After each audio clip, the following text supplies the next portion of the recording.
Oh no!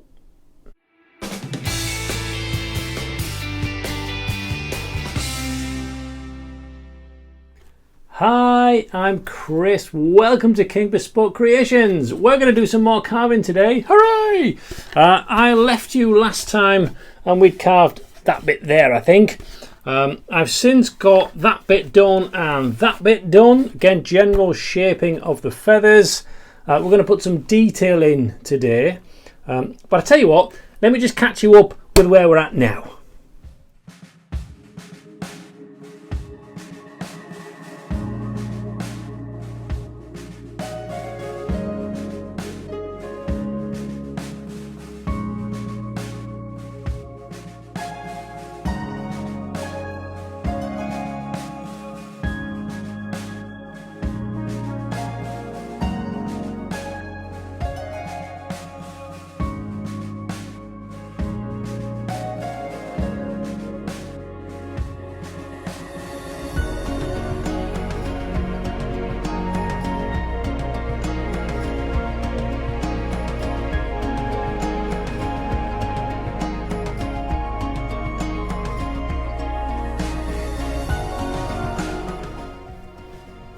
So while we're carving these rough shapes in, when you get a pointy section like this, you can see it's on the edges of layers with the grain coming through here. So all that's ever going to want to do is chip off, okay, especially as I'm working around that area.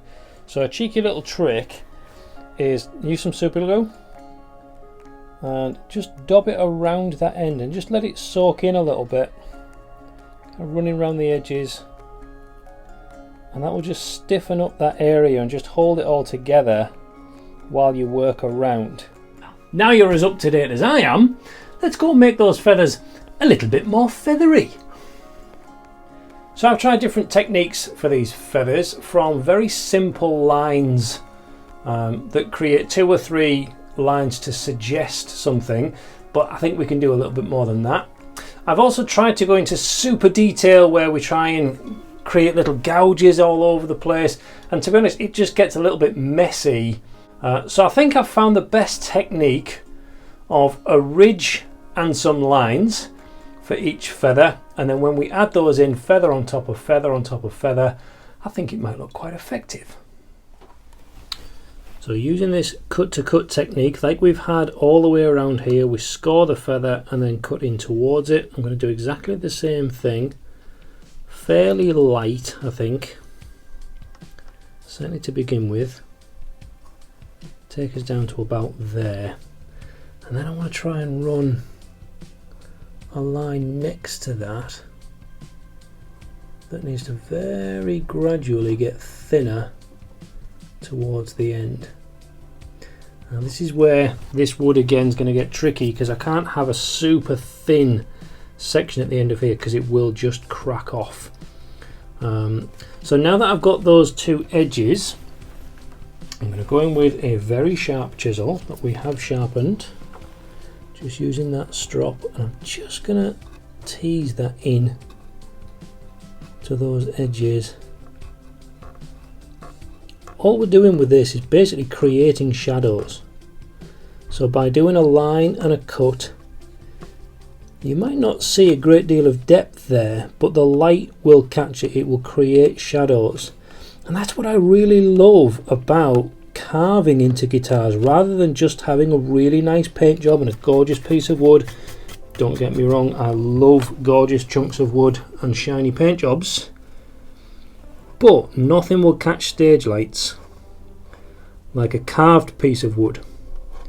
So I did a base once and a bit of very, very simple carve on the top that was just made to look like sea, like ocean, and it was very, very effective, very simple, but really made that guitar stand out on stage. So wherever you stand, the lights catch it, it flickers and shimmers like water would do, and you can catch that far more than any paint job will ever get you.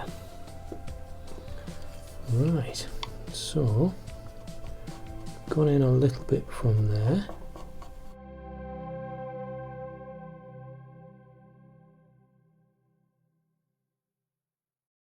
Right, now then, I'm going to use a rubber and get rid of those chunks of pencil, because that's probably misleading an eye. If we leave that on there, we could think that that pencil line was a shadow very, very easily. Right, so you might just be able to see on there, we now have a spine on that feather, and it does catch the light as we go through. It's minuscule, it's nowhere, it's not even a millimetre thick, but it catches the light. So then from here, I'm going to go with, again, just the knife and just try and mark off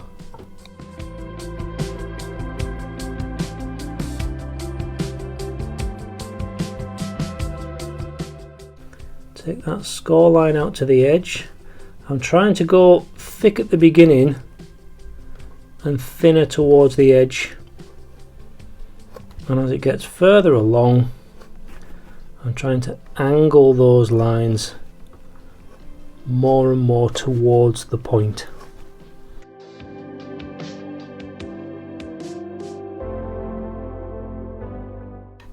Now the tension in my hand at the minute is enormous, as I'm making sure that I'm controlling where that knife's going. I'm not going to try and let it slip anywhere in particular. Right off that edge, that needs another line in the middle of there for sure. Yep.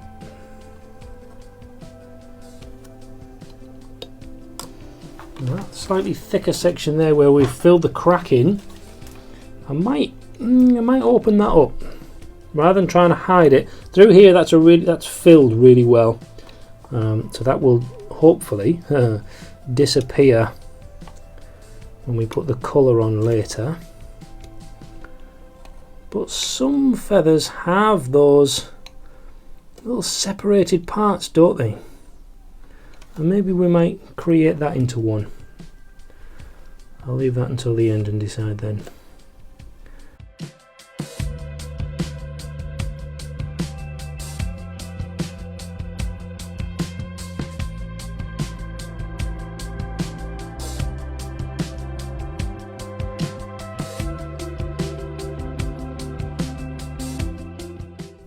Literally there, just pushing it down rather than across. There we go. Right, what do we think to that?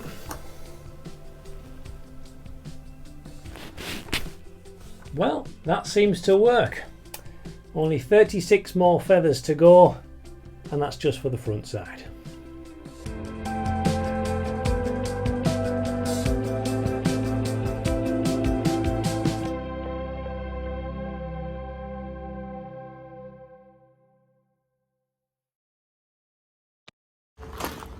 Morning.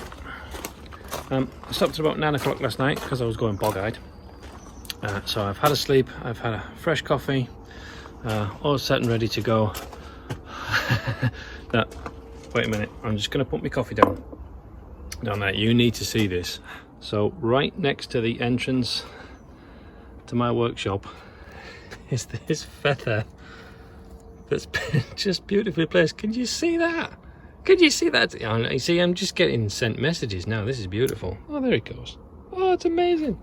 Oh, there you go. Well, that's made me happy. Coffee, feather, that's happy.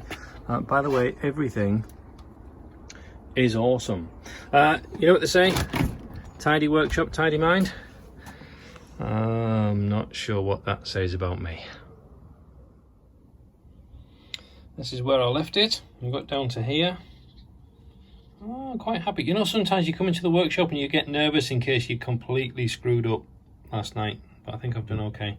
I'm still really not sure what I'm going to do around here. So this is kind of like the elbow of the wing. So I've got this kind of bony section coming through here.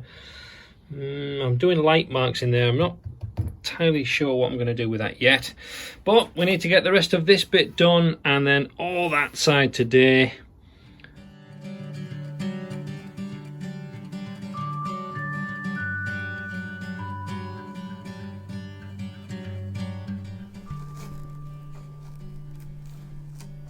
Now, at this point, some of you might be wondering why sometimes I use just hands So I've got one hand at the top, one hand right at the bottom. I've got a big anchor with my hand on the piece, and I can take those sections in. I can go in like that, and sometimes I'll just work like that. Other times I'm using a mallet. Now some of you might be wondering, well, why sometimes mallet, why not sometimes mallet? And it's just all about control. So from this angle and the way that the wood's working for me, I'm quite confident that with the amount of anchor points I can have with my hand, the wood's not fighting me too much at this point, then I can do that just by using the hands. If I switch to going this side, that's a tiny point, I'm working the wrong way. There's not going to be an easy way to do this, so even if I lay the guitar flat on the bench, I'm still going to be going down, it's going to be awkward. So at this point, yes, I'll be picking up the mallet. And that's not because it's harder and it needs pushing through with any more effort. I'm barely touching the chisel with the mallet itself. What that's doing is every time I lightly tap with the mallet, the chisel will only go forward that tiny micron amount. So for these little tiny chips, I'm getting 3 or 4 taps. Every one of these little things, 3 or 4 tiny taps, and I know the chisel isn't going to go any further forward than that. If I tried to do that by hand and I push where there's resistance and I haven't got a good anchor point, I could just slip through there very easily, and then all that hard work's gone to naught. So sometimes you need a mallet, sometimes you don't need a mallet. Give it a try, see what you think, see what you prefer, and you'll start to figure out where you do and where you don't.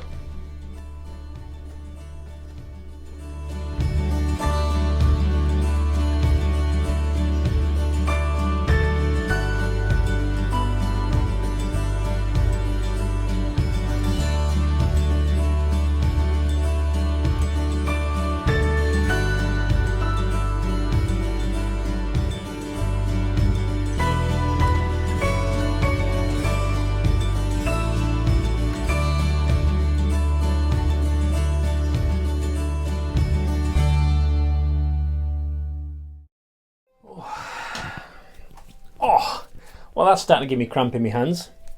But I think that front edge is now done. Looks okay, looks all right.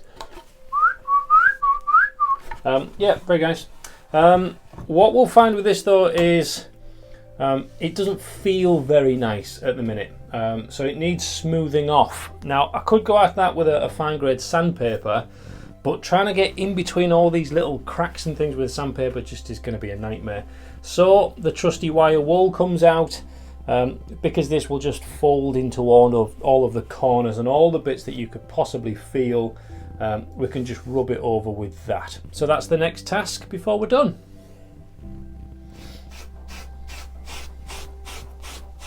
Now I am trying to still rub this in the direction of the grains, because if I go that way, the edges on here will just rip this to shreds and possibly still pull off some of those sections of wood.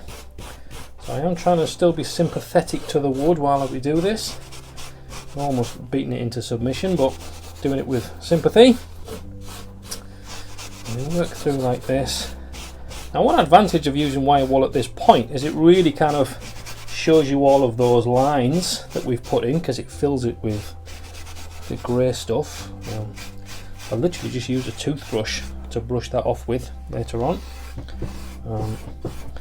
because at the minute you can probably see that you can see all the lines that we've carved in, but you can also see the grain lines in the wood, and that distracts our eyes at the moment.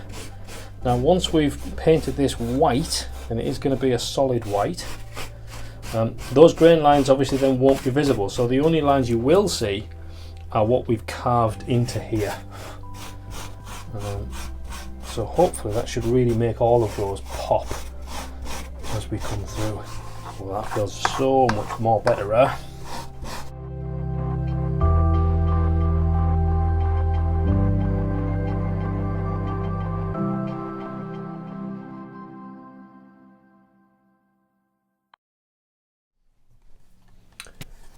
Well, there we are. One front pretty much done. Still got all the work to do on the back. I'm going to keep that a surprise for you though, because you've got to have something to reveal, haven't you? So it's pretty much there. It's nice and soft and floaty. Ooh. What getting these down will allow me to do is just fettle these little painted sections in here, because that should have that arm fold in there going across that point, so I'll be able to sort that bit out. The rest of that is just basically a waiting finish. So we're going to use a spray can on there, solid white, really thin coats though, so we still get to see all of these lines that we've just painstakingly put in. But there we are. It's not far off, is it? It's exciting. So what are you going to see in the next video? Well, I haven't made my mind up yet. It might be that we do some spraying. It might be that we look at the neck. I had a lot of people telling me I need to do something with the headstock on the neck, because that always takes a battering with a 60-year-old guitar. So we'll do a little bit with that. And I might even put some of my inlay into the headstock as well, just to claim it as mine. Okay, so if you like any sound of all that, click the subscription button, ring that little notification bell thingamajig, smash the like button for me, and then leave some comments down below. What do you think of it so far? Is there anything you would have done differently? So sharpen your tools. I'll see you soon. God bless.